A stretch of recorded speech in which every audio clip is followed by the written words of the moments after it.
Our brothers and sisters in Camp Liberty, the bravest of the brave. One day they will be free, and very soon. Ladies and gentlemen, since we met at this great rally last year, the world has become a much more dangerous place.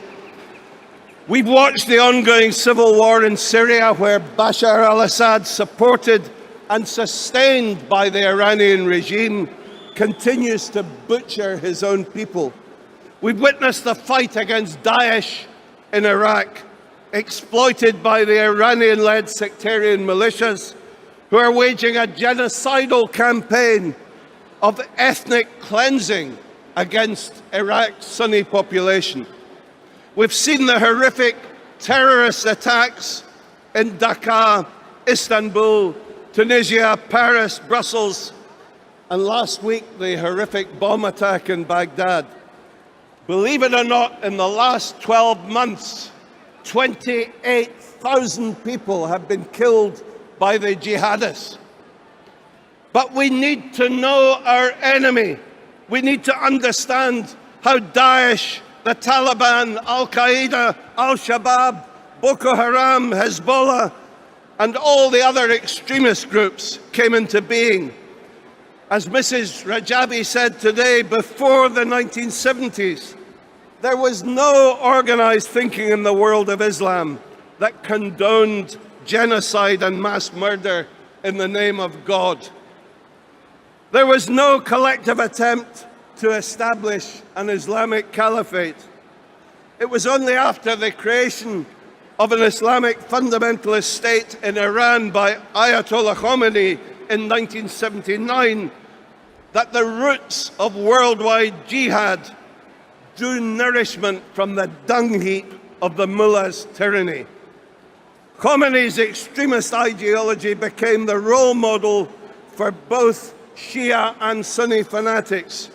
Both adhere to the same violent and despotic philosophy which champions the creation of a universal Islamic caliphate through bloody violence and conquest. Both advocate the repression of women, the violation of basic human rights, and the total suppression of non-believers and opponents of Sharia law. The head of the snake is in Tehran.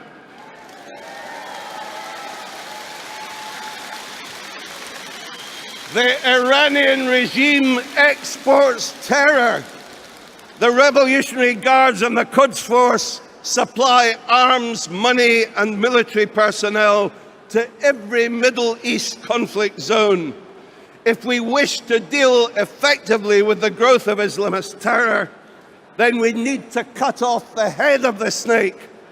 No philosophy of terror and extremism can flourish in a soil enriched with tolerance and love.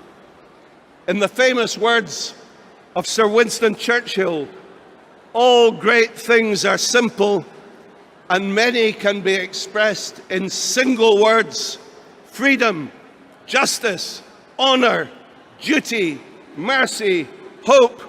These are the core values of the NCRI. These are the key principles of Mrs. Maryam Rajavi and the PMOI. Only by backing the main opposition to the mullahs can the West hope to cut off the head of the Iranian snake. Long live Mrs. Rajavi, long live the PMOI.